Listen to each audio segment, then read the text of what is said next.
नमस्कार, मी Archana cook with Archana या चॅनलमध्ये तुमचे सर्वांचे स्वागत करते। सर्वजणी कशा आहेत? मस्त आहेत ना? मस्त रहा। आज मी तुमच्यासाठी घेऊन आले आहेत शेजवान राईस।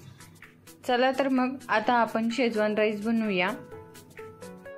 शेजवान राईस बनवण्यासाठी गॅसवर कढई ठेवून त्यामध्ये 2 माप तेल घेतले आहे।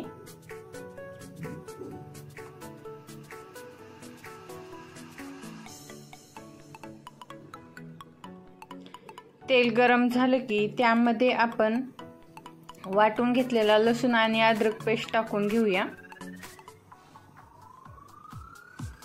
आणि आता लगेच कोबी टाकून घेऊया चिरून घेतलेला।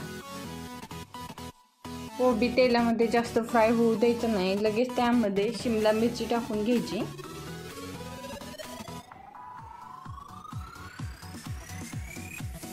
शिमला मिरची व्यवस्थित मिक्स करून घेऊया।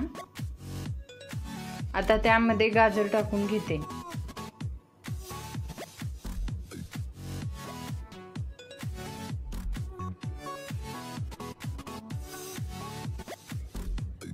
आता आपण त्यामध्ये बीन्स टाकून घेऊया।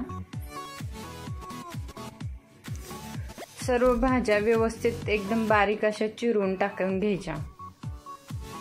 चवीनुसार मीठ टाका।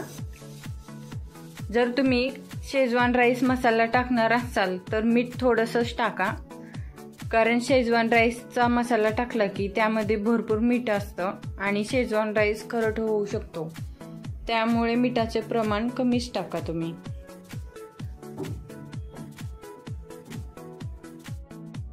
भाज्या मस्त शिजत आलेल्या आहेत। शेजवान राईस बनवण्यासाठी इथे मी सुरुवातीला भात शिजवून घेतला आहे। हा भात अर्धा कच्चा शिजवून घ्यायचा, जास्त पाणी टाकून उकडून घ्यायचा आणि निथळण्यासाठी ठेवून द्यायचा। आपण जसं हक्का नूडल्स करण्यासाठी नूडल्स कसे उकळवून घेतो त्याप्रमाणेच भात पण तसा अर्धा कच्चा शिजवून घ्यायचा। आता यामध्ये आपण शेजवान राईस मसाला टाकून घेऊया।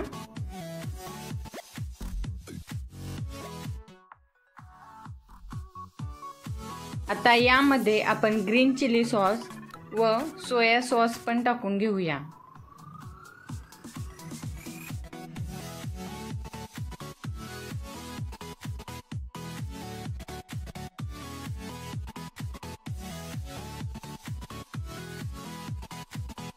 थोडासा टोमॅटो सॉस पण टाकून घेऊया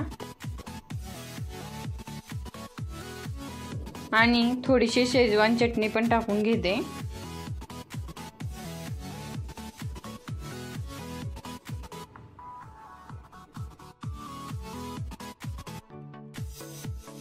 आणि आता सर्व मसाले एकत्र मिक्स करून घेते आणि भाज्या पण व्यवस्थित मिक्स करून घेते।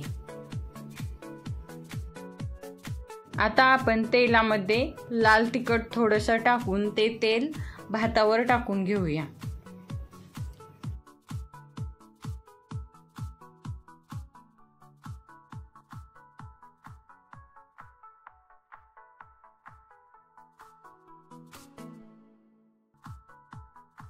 याप्रमाणे भातावर टाकून घ्या हे तेल गरम केलेलं। बघा, तुमचा शेजवान राईस एकदम बाहेरच्या सारखा लागतो। हा शेजवान राईस आपला तयार झालेला आहे, मस्तपैकी झणझणीत तयार झाला आहे। तुमच्याकडे थोडीशी कांद्याची पात असेल ते पण थोडीशी टाकून घ्या आणि थोडी कोथिंबीर टाकून घ्या। बघा, एकदम बाहेरच्या सारखी टेस्ट लागते। अशाच नवीन नवीन रेसिपी बघण्यासाठी कुक विथ अर्चना या चॅनलला सबस्क्राईब करा। थँक्यू।